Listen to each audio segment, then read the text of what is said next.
एक ऊंची और मजबूत दीवार जो सिर्फ दुश्मनों को रोकने के लिए नहीं बनाई गई थी। इसके पीछे छुपा है एक ऐसा राज जो पूरी दुनिया को हिला सकता है।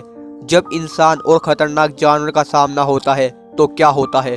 आज हम आपको ले चलेंगे द ग्रेट वॉल की अनोखी कहानी और शानदार कहानी में, जिसमें एक्शन, सस्पेंस और हिम्मत की मिसाल है। ये कहानी देखने के बाद आप कहते रहोगे वाह। तो शुरू करते हैं बिना टाइम वेस्ट किए। ऑलराइट गाइस, कहानी शुरू होती है और हमें भागते हुए कुछ लुटेरों को दिखाया जाता है। उन लुटेरों के पीछे काफी सोल्जर्स लगे हुए थे उन्हें पकड़ने के लिए, मगर लुटेरे अपनी जान बचाकर एक गुफा में जाकर छुप जाते हैं। रात में हम देखते हैं कि वही लुटेरे लूटा हुआ सामान देख रहे थे, जहां उन्हें एक मैग्नेट भी मिलता है और उन्हीं में से एक लुटेरा जिसका नाम विलियम होता है, वह उस मैग्नेट को अपने बैग में रख लेता है। विलियम अपने दोस्त से कुछ ब्लैक पाउडर के बारे में बात कर रहा था।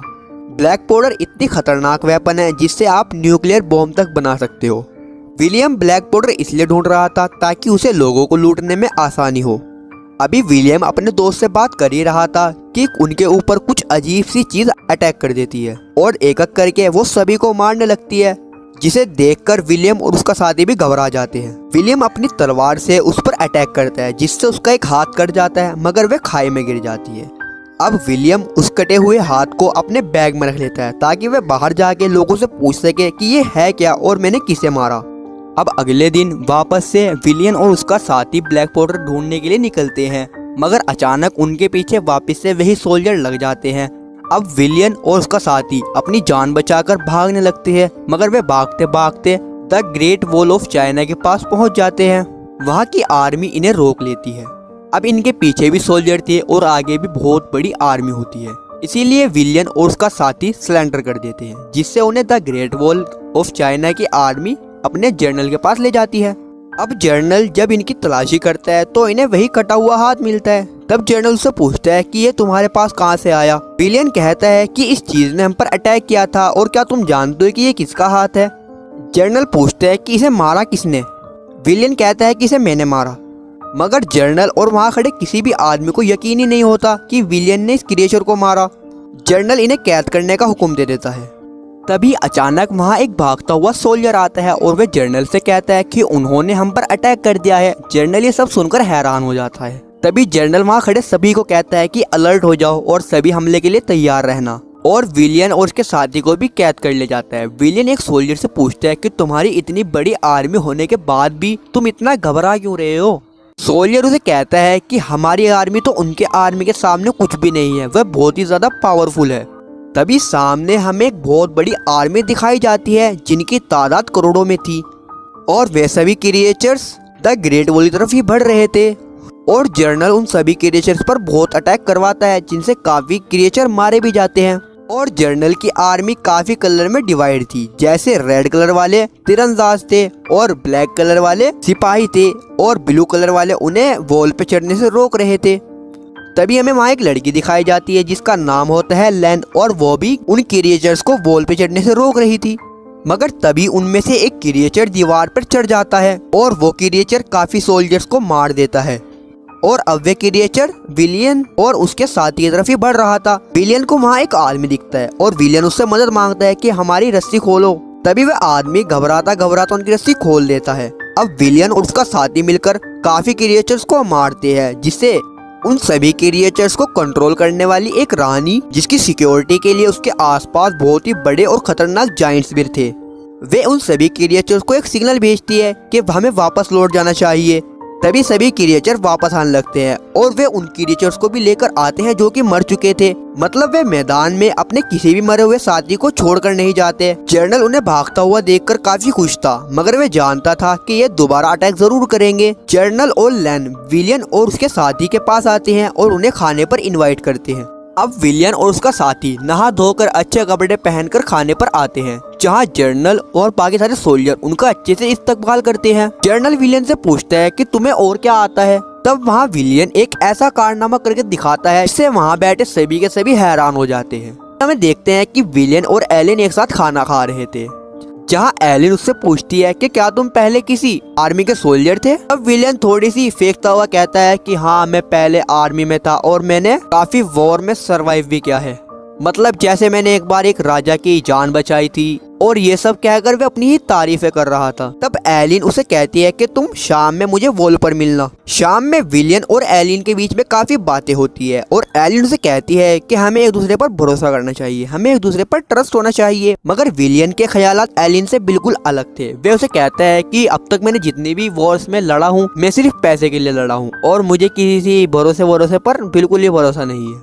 इतना कहकर वे वहां से चला जाता है। तभी रात में हमें वही ओल्ड मैन दिखाया जाता है जिसने विलियन और उसकी शादी की रस्सी खोली थी। वे ओल्ड मैन विलियन से कहता है कि मैं भी यहाँ ब्लैक पाउडर ढूंढता हुआ आया था और मुझे पता है कि ब्लैक पाउडर कहाँ मिलेगा।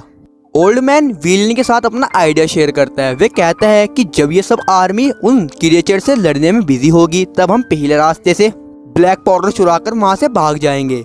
और ये आइडिया विलियन और उसके साथी को भी काफी पसंद आता है और वे उसकी बात मान लेते हैं। जर्नल विलेन से पूछता है कि ये ब्लैक पत्थर है क्या। विलेन कहता है कि ये तो मैग्नेट है। जर्नल को ऐसा लग रहा था कि शायद हम मैग्नेट के जरिए उन क्रिएचर्स को रोक सकते हैं। विलेन उनसे पूछता है कि ये क्रिएचर्स आए कहाँ से। तब जर्नल उन्हें बताता है कि बहुत साल पहले एक एस्टेरॉइड पृथ्वी से टकराया था और वे आकर एक पहाड़ पर गिर गया था जिससे वे पहाड़ ग्रीन हो चुका था और उसी ग्रीन पहाड़ में से ये सभी मॉन्स्टर निकले हैं। और इन सभी क्रिएचर्स की एक रानी है जो कि इनसे अपने सारे काम करवाती है। और अब ये सभी क्रिएचर्स हर 7 साल बाद हम पर अटैक करते हैं और ये सब वही रानी उनसे करवाती है। अब रात में जर्नल और एलिन पहरे पर निकले थे जहाँ उन्हें रास्ते में एक क्रिएचर मिल जाता है।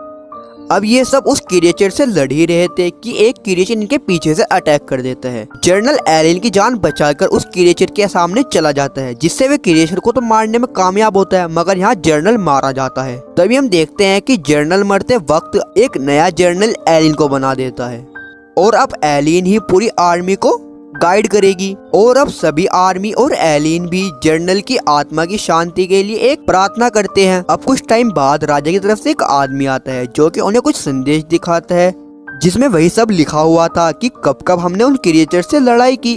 और एक गेट ऐसा भी है जिसके पास जाकर ये सभी क्रिएचर शांत हो जाते हैं।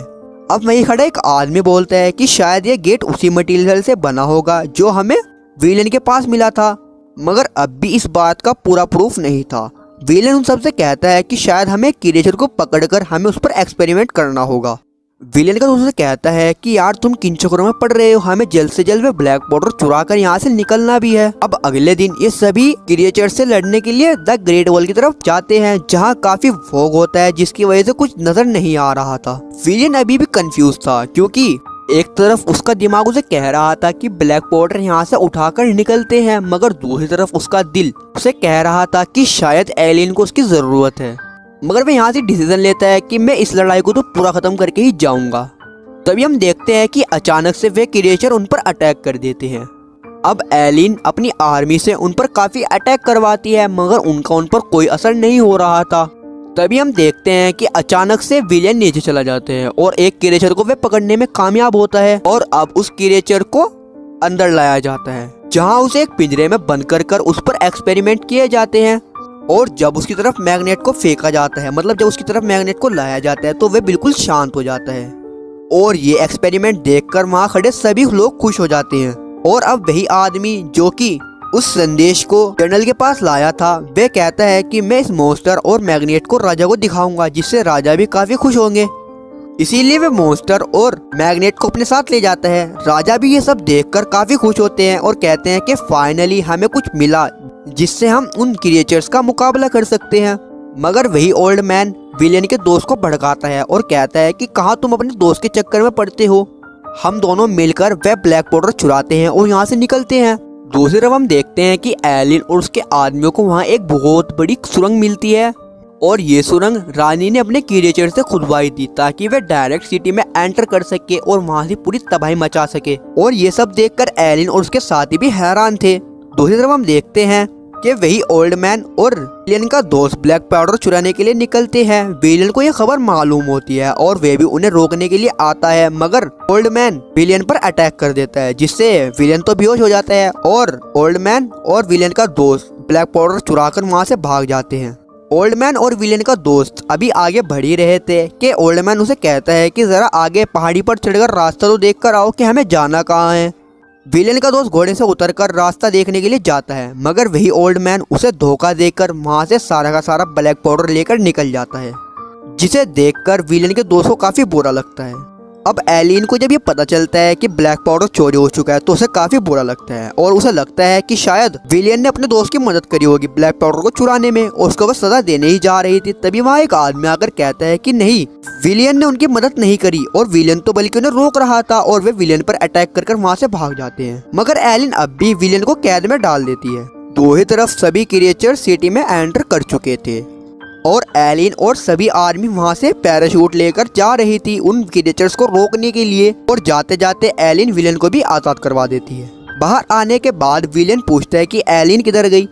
तब वहां खड़ा एक आदमी उसे कहता है कि वे तो उन क्रिएचर्स को रोकने के लिए सिटी में जा चुकी है, और वे कहता है कि शायद अब वहां जाने का कोई फायदा नहीं क्योंकि अब वे क्रिएचर सिटी में एंटर कर चुके हैं, अब उन्हें रोकना तो इम्पॉसिबल है। विलेन उन आदमी से पूछता है कि उन्हें रोकने का कोई ना कोई रास्ता जरूर होगा। तब वे आदमी उसे कहता है कि अगर तुमने रानी को मार दिया तो समझो सभी के सभी क्रिएचर मर जाएंगे। अब विलियन भी एक पैराशूट लेकर एलिन के पीछे आने लगता है। एलिन रास्ते में काफी मॉन्स्टर को मारती है, मगर एक साथी को बचाने की वजह से वे एक ट्रैप में फंस चुकी थी क्योंकि उसके चारों तरफ मॉन्स्टर ही मॉन्स्टर थे। मगर तभी वहाँ विलियन आता है जो कि एलिन की जान बचाकर वहाँ से उसे लेकर चला जाता है। तभी ये सभी एक प्लान बनाते हैं कि हम एक मॉन्स्टर को खाना खिलाएंगे और उसके शरीर पर ब्लैक पाउडर ही बांध देंगे, जिससे खाना खाने के बाद वे खाना देने रानी के पास जाएगा और तभी मैं एक तीर से उन ब्लैक पाउडर को फोड़ दूंगा, जिससे रानी समेत सभी मारे जाएंगे। और ये आइडिया सभी को पसंद भी आता है। फिर ये एक मॉन्स्टर को काफी खाना खिलाकर उसके ऊपर ब्लैक पाउडर को बांधते हैं और वे रानी को खाना देने भी जाता है। एलिन और विलियन एक ऊंची बिल्डिंग पर चढ़कर रानी पर अटैक करने की कोशिश करते हैं, मगर रानी के चारों तरफ उसके बॉडीगार्ड उसे कवर कर देते थे। मतलब जब भी विलेन उस पर अटैक करता था वे उसे कवर कर बचा लेते थे। विलेन ने दोबारा ट्राई किया और एक तीर से उस पर दोबारा अटैक करने की कोशिश करी, मगर इस बार रानी ने उसे देख लिया था और वे अपने सभी मॉन्स्टर को विलेन को खत्म करने का कहती है, जिससे अब सभी मॉन्स्टर विलेन और एलिन की तरफ बढ़ते हैं। और अब एलिन और विलेन के पास सिर्फ एक ही तीर बचा था, मतलब उनके पास एक ही मौका था रानी को मारने का। और अब विलेन और एलिन एक रस्सी से झूलते हुए एकदम से तीर फेंकते हैं और वे अंदर भी गिर जाता है, मगर रानी उस तीर को खा लेती है और कुछ सेकंड बाद ही वे तीर ब्लास्ट हो जाता है, जिससे रानी मारी जाती है और सभी मॉन्स्टर ये पत्थर के बन जाते हैं, जिसे देखकर एलिन और विलेन काफी खुश होते हैं और विलेन का मकसद भी यहाँ पूरा होता है। अब ये सभी खुशी खुशी वापस आते हैं, जहाँ विलेन आकर देखता है कि उसके दोस्त को सिपाहियों ने पकड़कर कैद में डाल दिया है, मगर विलेन अपने दोस्त को छुड़ाता है और उसके दोस्त काफी शर्मिंदा भी था। और राजा ने विलेन को जितना उसका दिल करे वे ब्लैक पाउडर वहाँ से ले जा सकता है। लास्ट में हम देखते हैं कि एलिन विलेन से शुक्रिया अदा करने आई है और कहती है कि शायद अगर तुम ना होते तो हम ये जंग कभी नहीं जीत सकते थे। फिर हम देखते हैं कि विलेन और उसका दोस्त घोड़े पर ब्लैक पाउडर लादकर वहां से निकलने लगते हैं और एलिन उन्हें जाता हुआ देख रही थी। तो इसी के साथ ये मूवी समाप्त होती है। लेकिन अगर आपने journey to the mysterious island नहीं देखी, जिसमें द रॉक एक ऐसे आइलैंड में फंस जाते हैं जो कि इस दुनिया में है ही नहीं, अब आगे द रॉक के साथ उस आइलैंड में क्या होगा और कैसे द रॉक उस आइलैंड से बाहर आएंगे, ये सब जानने के लिए जो वीडियो स्क्रीन पे शो कर रही है उस पर क्लिक कीजिए और वीडियो का मजा लीजिए। मैं चलता हूँ कोई न्यू वीडियो बनाने, अभी के लिए बाय, थैंक्स फॉर वॉचिंग।